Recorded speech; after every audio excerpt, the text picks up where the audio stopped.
Hello, my name's Nea and welcome to Crafts and Dresses.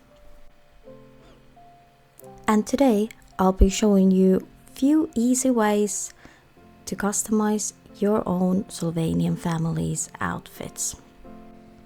And the idea for this video actually started from my desperate need to clothe these second-hand critters.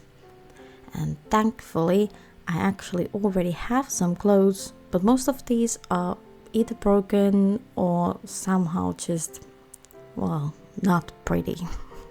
Like here you can see like somehow that bow unraveled and I can't tie it again.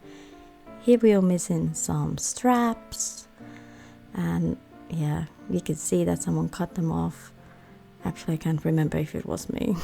And here, like the thing with all the straps is that someone tied it so tight that I can't get it over like my critter's head anymore. So it's basically unusable. And here, again, one overalls that are just sadly missing buttons and being broken. So yeah, let's dive into it and actually repair some of it. And today I'm gonna be using a lot of different kind of ribbons that I have, a little bit of lace, just to add more detail and character to some of the dresses, as well as some teeny tiny miniature buttons, especially for the overalls. Then we're gonna be, of course, needing needle and sewing thread and some scissors, as well as my best friend tacky glue. And we'll be focusing first on overalls. To me, these are probably the most iconic Sylvanian Families clothing, since we've seen them on Sylvanians from all over the 80s to this very day. And here I have these adorable baby blue overalls that I've been thinking about pairing with this pale pink shirt. I'm not actually sure where these are originally from or which family they belong to. I do know though that these grey ones belong to the timber top bears from the 80s, because I have the adults, but they are currently wearing custom outfits. But first, like on the video, we're gonna be focusing on these pastel colored ones. And since the shirt is pale pink, I really want the buttons to be pink as well, so we can tie the color scheme a bit more together. And for this we're gonna be needing the needle and sewing thread. And what I usually do, if you're not familiar with sewing, I pull the thread through the needle and leave it as a big loop, so when I tie the ends, the thread will run as a double as I sew. And I don't know if this is really like a good technique, but it's easy, that way I never lose the thread from the needle hole, and I don't know, it just works for me. I find it easy and fast, so yeah, if there's any seamstresses, don't come at me. And then all I'm doing is going through the strap first and then through the spot where I want to join the strap, and just a few stitches will be enough. I'm gonna be doing a couple teeny tiny ones, and after that, when I go back to the front, I will add a button. And since these are super tiny, make sure you have small enough needle as well, so you can actually make it through the little buttonholes. Then I'm just basically gonna sew the button in just with a couple of stitches. With the second one, I go back in kind of in an angle, so the thread comes in like the middle of the button and not from the side. And same here, I try to go back in an angle before I can actually fasten off and move on to sewing the next one. And here we have both of the overalls all fixed up. At the end of the video, I'm gonna be trying them on some critters, so you'll see the whole outfits. And next, we'll be focusing on Vintage sister's dress. This used to be really popular design on the 80s and 90s, where just like you can see on the right in these images, the sisters had really simple dresses that had these little ribbons that were tied behind their necks. And I actually have quite a few of these, and this unfortunate one is missing the straps completely, which is fine. I actually didn't like the color anyway. I think the pink is kind of hideous, so we're just gonna chop them off and make a completely new straps and add maybe some more character to the dress. I also think that the bead is a little boring, so I'm gonna cut that off and add something else to the center of the dress. And here now we have a perfect base for all of our customizations. And since the pattern is quite restless, I'm gonna go with this common light green ribbon and this white cotton lace. And what we are going to do is to kind of envision what kind of straps we're gonna need. We're gonna be using this little rabbit here as a model, so we know exactly what kind of length and where to put the straps on. So I'm turning the dress inside out and assembling it on her body, just so I can like do some markings without leaving any traces on the right side of the dress. So I'm gonna take a red pen and just mark where I want my straps to be. Originally they were in the middle. I actually didn't really like that, so we're gonna space them out just a little bit. And we're gonna do the exact same onto the back. Mark wherever you feel like you want to put your straps on. Make sure the dress is not too wrinkled. And mark nice and neatly your spots. You can't really see them here, but I can see them, so that's good enough. And now onto the straps itself. And I want to keep it really easy and simple here, so instead of sewing, we're gonna be gluing all of this. I'm using tacky glue, but I actually would suggest, if you have fabric glue, to use that instead. I've noticed that tacky glue works really well though. You just have to be careful not to overdo the amount of glue.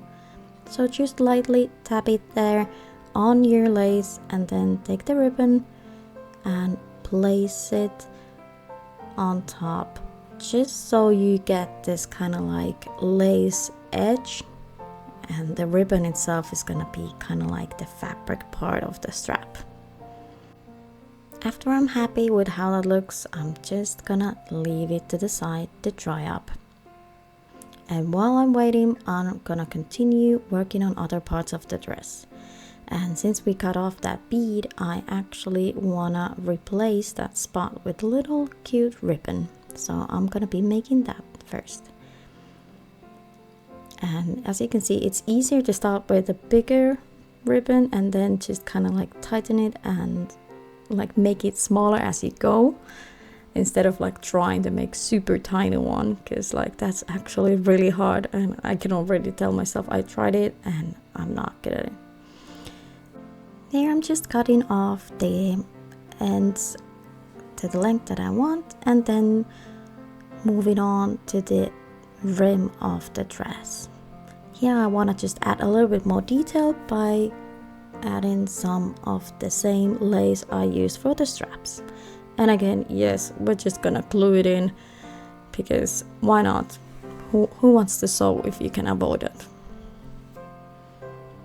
So again, just tap it carefully, and the key here is to go quite slow and one section at a time. Don't rush it.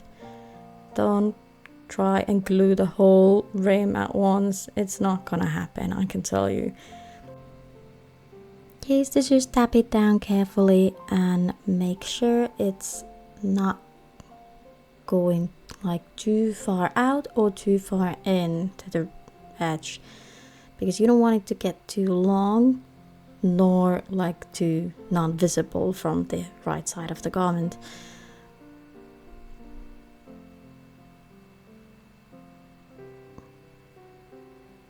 And here I'm just reaching finally the end.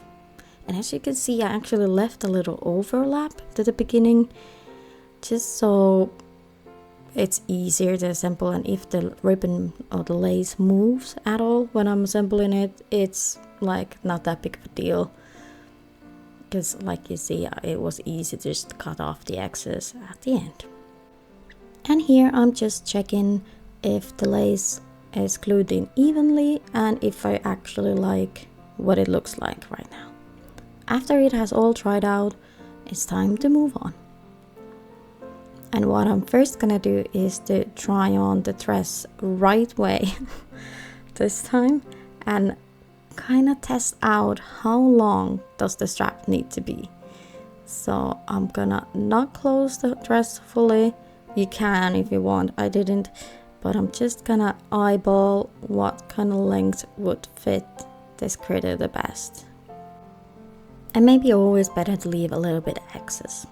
But here, after that, I'm just gonna cut where I want to cut them, and instead of measuring, I'm just like eyeballing the second one as well.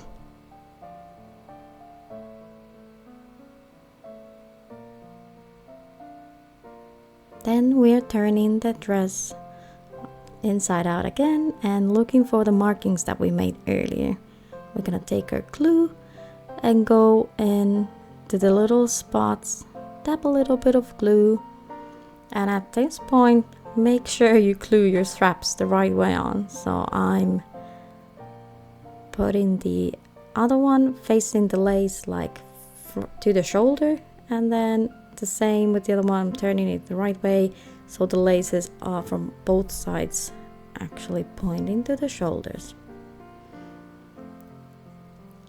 And at this point we can also add the little ribbon that I made before letting all of this sit on the side and actually dry out good. Here I'm just tapping it in. Here's actually good to use quite a lot of glue to actually make sure the ribbon stays there. After that's all dried up, I'm just checking if I can still see the markings on the back side. And since it took quite a long time to dry, I actually managed to make another one in other colors in the meantime, so we can finish these both up now. Again, what we're gonna be doing is dabbing some glue right where the little markings are. I'm gonna start with the one side first and just bend the end of the strap there, and at this point you kind of have to press it and hold it there just so it actually takes hold. I've noticed that glue can be tricky sometimes, but it's fine, I'm patient. Here I'm doing the same on the other side. So again, dabbing glue, bending the strap, and then holding it in its place until it takes enough hold. And I'm just adjusting both of them as I go, because yeah, it takes a little while before the glue to start drying. And here you can actually kind of see the final product already. All I need to do is to glue the other straps as well. And here they are, looking so adorable, especially if you compare to this, like whatever this was. Next, we're gonna be working on adults, dress and apron. This is also a vintage classic, and this design we keep on seeing to this day. I love dresses with aprons, and I have a couple of these, but here we have kind of the same problem. Someone tied the apron with old lace so tightly that I can't open it anymore. So basically, I just can't wear it. So I'm gonna be just cutting off the old ribbon and getting all the excess ones so I can start working on adding the new one.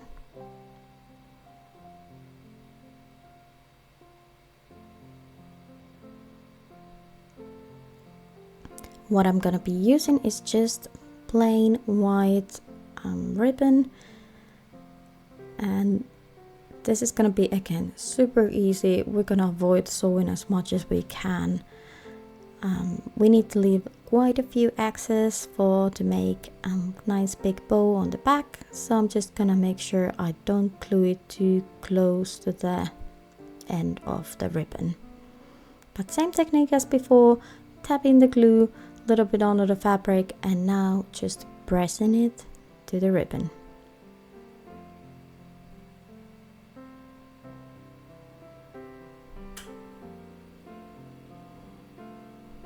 And I think this would actually look so adorable with a little embroidery design on it, but maybe I'll add some later. Just now, let's let it dry and focus on the dress itself. It is quite simple, so I think I want to add some details. What I'm gonna be doing is adding some lace to the bottom trim of the dress. But this time it's round, so it's gonna be a little bit more tricky to glue on. Anyway, we're gonna be starting from the back seam, because I think that's the most logical and easiest place to start. And just work in sections again by tapping a little bit of glue and then assembling the lace the way I want it. Here is really good to pay extra attention to where and how you're assembling the lace, because if it gets too tall with this dress, it gets tricky, because then the whole dress will be too tall for your critter and it won't sit nicely on them. So make sure your lace isn't too big or sticking out too much from the trim. You could also glue it on the other side. I've tried that as well, and it is pretty nice that way as well, but on this dress I wanted it to become kind of like there would be like an underskirt or something. I really thought it fit the vibe of the dress better. Fastening off the edge with some good dab of glue and then we can basically just let it dry. And I think it adds a lot, even though it's just a teeny tiny detail. Last thing I want to add is a little ribbon to the neck line, just to add a little bit more cutesiness to the dress that is otherwise so simple. And same here as before, make a big bow first and then start like tightening it slowly as you go to find the right size that you want. One thing that I forgot to do to the last dress though was to fasten the edges of the ribbon with a lighter, because otherwise it might start unraveling, so I'm really carefully letting the heat melt the edges just a teeny tiny bit so it doesn't start unraveling. You really need to be careful not to burn, especially when working with light ribbon colors, because you don't want dark edges there. But here it is, with really simple details. I think the dress looks so much better now. And now we can just take a little peek on all of what we made. Here's my poor little raccoon dad. He's gonna get a makeover soon as well, but at least he has a cool outfit now. And here's a little quick peek to the other overalls that I fixed. Next we have this sister's dress, and I really love the green and how that looks on a brown rabbit. Super pretty. Next I have two of the same dresses, but I wanted to add some interest by changing the Reaper colors. Amazing pick for twins. Last but not least, on the sisters' dresses, I also tried to use different kind of lace, and to me I think this might be my favorite because it's just so gorgeous. The lace is so unique. And last we have, of course, the adult dress with apron. I had two of these and I wanted them to be matching. And that was all this time. I hope you enjoyed this video. Please remember to like and subscribe, and I hope to see you next time.